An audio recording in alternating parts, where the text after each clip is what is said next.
हर रोज एक नई कहानी देखने के लिए चैनल को सब्सक्राइब करें और बेल आइकन दबाना ना भूलें। कल आऊंगी। कहानी है रामपुर गांव की, जहां के मर्द महिलाओं को हमेशा नीचा दिखाने की कोशिश में रहते। अरे अभी तक खाना नहीं आया, क्या मुझे एक और शादी करने की जरूरत है? नहीं जी नहीं, ऐसा मत करना, वरना मैं कहाँ जाऊंगी। खाना लेकर मैं अभी आई जी। गांव की पंचायत में भी फैसले हमेशा औरतों के खिलाफ ही रहते। मैं जो फैसला सुनाता हूँ वो भगवान की आज्ञा होती है। इस लड़के ने अपने मन से शादी करके अच्छा नहीं किया। लड़के को घर भेज दो और इसकी शादी इसकी जाति की किसी लड़के से करवा दो, लेकिन ये लड़के, इसे तो गांव के बाहर निकाल दो। नहीं नहीं जमींदार साहब, ये क्या बोल रहे हैं? ऐसा नहीं हो सकता। मेरी बेटी मासूम है, इसे अच्छे बुरे की समझ नहीं है। अरे कहाँ जाएगी ये बेचारी? कहाँ जाएगी? इतनी चिंता है तो पूरे परिवार का गांव निकाला कर देते हैं।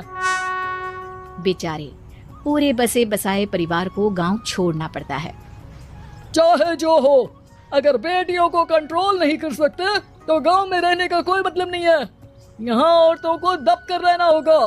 कोई भी अपने हिसाब से कुछ नहीं कर सकता, सब ईश्वर की मर्जी से ही होगा। तभी गांव का एक आदमी दौड़ा दौड़ा आता है। सरपंच साहब, जमींदार साहब, वो कालिया है ना, उसकी बेटी पढ़ने के लिए शहर जा रही है। अच्छा, ये कब हो गया? और कालिया की हिम्मत कैसे हो गई ऐसा करने की? लेकर आओ उसे और उसकी बेटी को। बस फिर क्या था, हाजिर हो जाते हैं कालिया और उसकी बेटी सरपंच के सामने। अरे कालिया, ये क्या सुनने में आ रहा है? बेटी को इंजीनियर बना रहा है तू? और ये बता, गांव में तो स्कूल नहीं है, फिर कहां से इतनी क्लास पास कर गई तेरी बेटी? राधा, जो कि कालिया की बेटी है, उसे लगता है कि सरपंच उसकी तारीफ कर रहे हैं। सरपंच जी, मैंने ऑनलाइन पढ़ाई की है, डिस्टेंस लर्निंग से। सभी में मैंने अच्छे नंबर पाए हैं, जिसे देखते हुए शहर की इंजीनियरिंग कॉलेज में मुझे स्कॉलरशिप मिली है। वाह जी वाह, क्या होती है ये? पहले तो ये बताओ, फिर आगे की बात करते हैं। पूरा गांव राधा की बात सुन रहा था और राधा बोलती जा रही थी। तो ऐसे मैं फ्री में एक अच्छी शिक्षा लेकर गांव में जो कुछ परेशानियां हैं, जैसे बिजली, पानी और इंटरनेट जैसी समस्याओं के लिए काम करूंगी। मैं गांव को शहर से जोड़ने के लिए पुल का निर्माण करवाने का प्रस्ताव रखूंगी।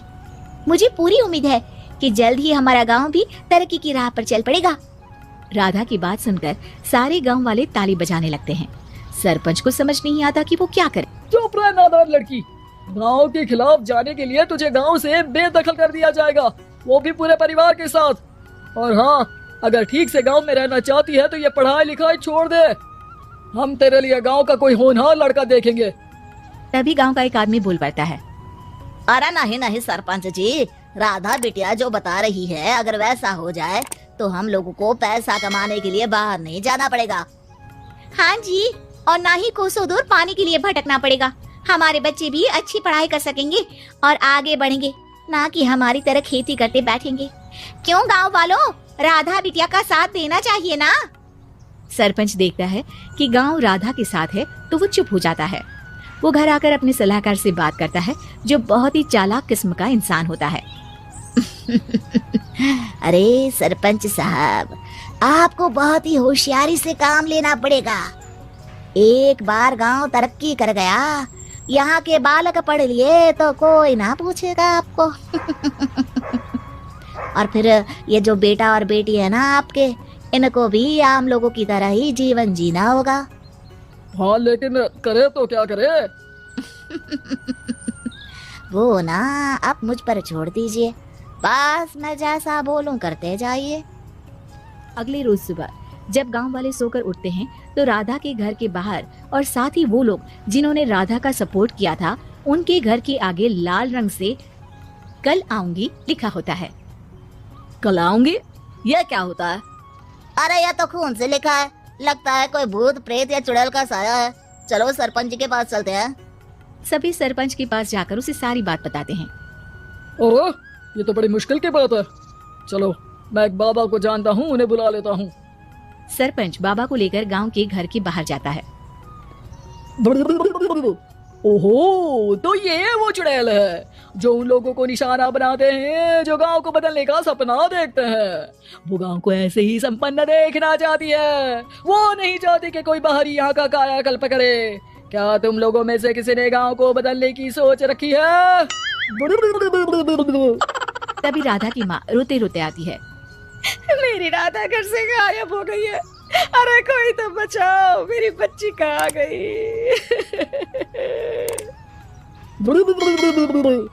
ले गई वो चुड़ैल, तेरी बच्ची को ले गई। अब वो उसे श्रापित करके छोड़ेगी, उस पर चुड़ैल का साया हो जाएगा। तभी बुरी सी हालत में राधा भी वहाँ आ जाती है। उसके बाल चुड़ैल की तरह फैले होते हैं और कपड़ों में खून लगा होता है। सभी राधा को देखकर डर जाते हैं। माँ, पता नहीं मुझे कौन उठा कर ले गया था। अरे दूर हो जा चुड़ैल, अब हम लोग इस गांव में नहीं रुकेंगे। अरे कैसी बातें कर रहे हैं आप? कल तो आप मेरे भरोसे गांव का हुलिया बदलने, अपने बच्चों को पढ़ाने और तरक्की उन्नति की बात कर रहे थे, तो आज क्या हो गया आपको? ये फिर तुम लोगों को बहकाएगी। ये चुड़ैल गांव में आ चुकी है, ऐसे ही ये तुम्हारे घर के बच्चों को भी ले जाएगी। गांव वाले राधा को गांव से बाहर निकाल देते हैं। उसके माँ बाप रोते रहते हैं, लेकिन गांव वाले नहीं मानते। मैं भी अपनी बहन के साथ गांव के बाहर रहूंगा, लेकिन वो पढ़ाई नहीं छोड़ेगी। वहीं सरपंच के घर पर सलाहकार कहता है, देखा, सांप भी मर गया और लाठी भी नहीं टूटी। लेकिन अगले ही दिन सरपंच के घर के बाहर भी वही शब्द लिखे होते हैं। और फिर सरपंच की बीवी कहती है, हमारी बेटी को किसी ने अगवा कर लिया है। तभी राधा का भाई वहाँ आ जाता है। अरे गांव वालों, मैंने सरपंच जी की बेटी को देखा था, वो चुड़ैल उसे उठाकर ले जा रही थी। अरे क्या मजाक कर रहे हो? नहीं नहीं सरपंच जी, आप नहीं जानते, वो चुड़ैल अब आपकी बेटी में आ जाएगी, जैसे राधा के अंदर आ गई थी। तभी सरपंच की बेटी वैसी ही हालत में वहाँ आती है जैसे राधा आई थी। पापा, पता नहीं कैसे मैं गायब हो गई थी। चुड़ैल, इसके अंदर भी चुड़ैल का साया है, मारो इसे। अरे नहीं नहीं, इसे भी राधा के पास गांव के बाहर ही भेज दो। अरे चुप रहो, मेरी बेटी कहीं नहीं जाएगी और चुड़ैल वुड़ैल कुछ नहीं होता है। अरे कैसे बात कर रहे हो सरपंच जी? आप तो बोल रहे थे कि आपका फैसला भगवान का ज्ञान होता है, तो अपने पर बात आई तो अब आप ऐसे बोल रहे हैं। अरे ना ना ना, आपको अपनी बेटी को त्यागना ही होगा। अरे बुलाओ बाबा को। राधा का भाई बाबा को ले आता है, जिसे अब गांव वालों के डर के कारण सच बोलना पड़ता है। मैं कोई बाबा नहीं हूँ, मैं तो मोची था। ये सलाहकार महोदय ने मुझे कहा था एक्टिंग करने को। वो मुझे पैसे देने वाले हैं। अब मुझे माफ कर दो। गलती हो गई, मुझे माफ कर दो। तभी वहाँ राधा आ जाती है। देखा सरपंच जी, जब गांव के बच्चे साक्षर होंगे तो आप जैसे लोगों की चालाकी नहीं चलेगी।